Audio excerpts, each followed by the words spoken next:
A bombshell question has just emerged, dominating the headlines this Wednesday, April 22, 2026. How many hours until the Gulf War starts again? What we are seeing right now is brutal pressure from the United States on Iran.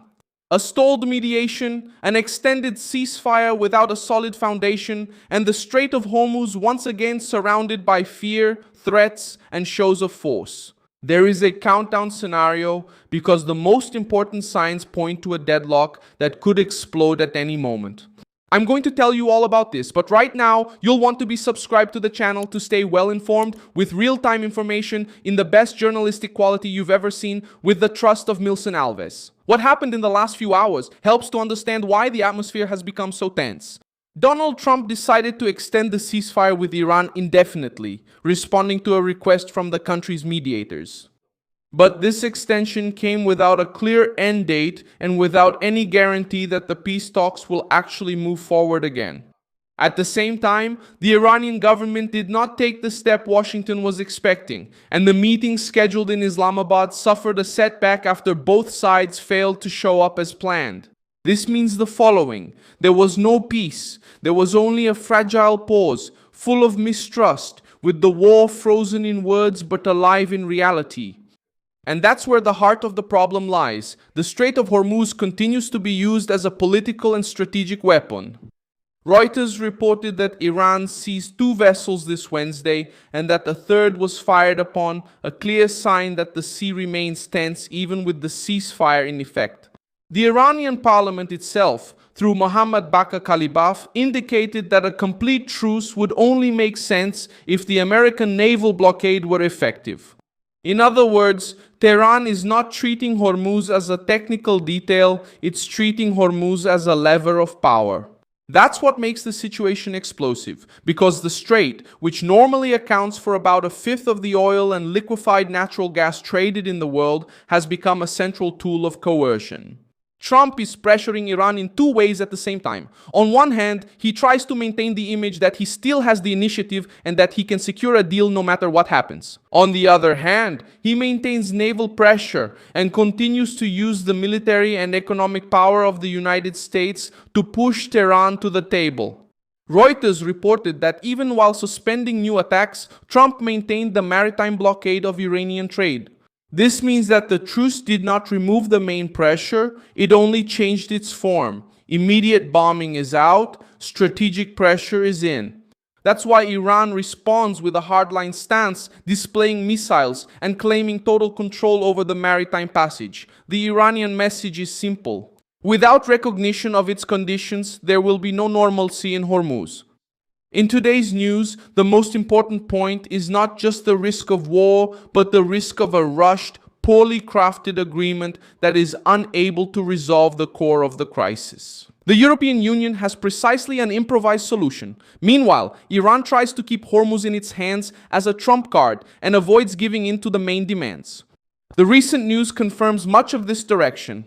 Both Reuters and The Independent reported that European diplomats are alarmed by the possibility of Washington rushing into a superficial agreement, good for the headlines, but bad for real stability. This European fear didn't come out of nowhere. The 2015 nuclear agreement took years of diplomatic negotiations.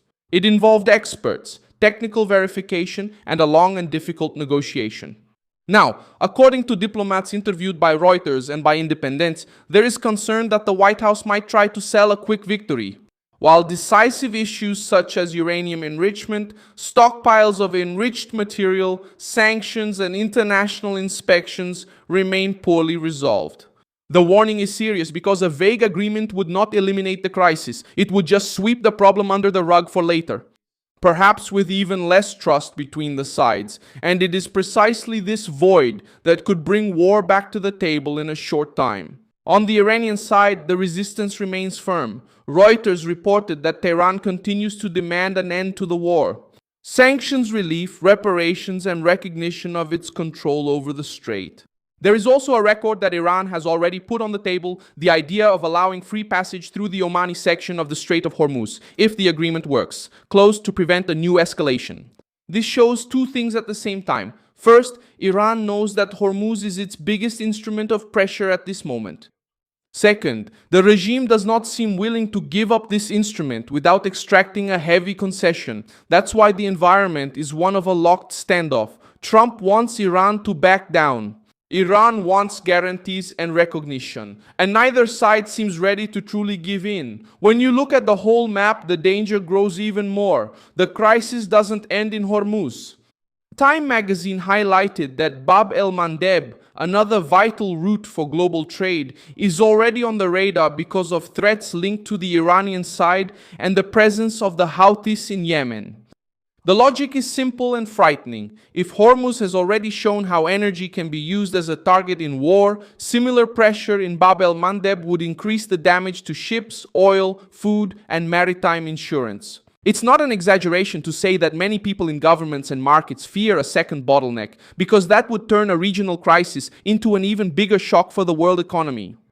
There's another important detail that helps to understand this point. This Wednesday, while Trump was talking about extending the ceasefire, the sea responded with gunfire, seizures, and renewed insecurity. This destroys the illusion of normality. The question is no longer just whether there is a truce on paper. The question is whether there is real control of the situation. And so far, the answer seems to be no. The Strait opens, closes, locks, threatens to unlock, and comes under pressure again. Reuters itself summed up the moment as a repetition of contradictory signals. Opens, closes, talks, stalls, repeats. This back and forth is exactly the kind of environment where a mistake, a provocation, or a last-minute decision can reignite everything. That's also why the European Union made it clear in an official statement that it demands freedom of navigation and safe passage through Hormuz in accordance with international law. This is not just any diplomatic detail, it's proof that the fear has already gone beyond rhetoric and entered the realm of concrete economic security. The European concern is not only about what Iran will do, but also about what might happen if Washington tries to make a half-baked deal or if the truce collapses completely. In both cases, the consequences fall on energy, trade, and regional stability. So will the Gulf War begin in a few hours? It can be said with certainty that the risk has become dangerously high again. Trump is applying pressure. Iran remains unyielding. Pakistan is trying to avoid a complete breakdown. The European Union fears both war and a weak agreement. And the Strait of Hormuz remains at the center of the dispute. What's at stake is not just a ceasefire. It's about who sets the terms, who controls the passage, and who comes out of this crisis with the image of having won by force. That's why the final summary is harsh. The war hasn't officially resumed. But the reason for the alarm is clear, because diplomacy remains fragile and Hormuz is still in real danger. Like the video, subscribe, and check the comments at the end to stay engaged with the Milson Alves global community.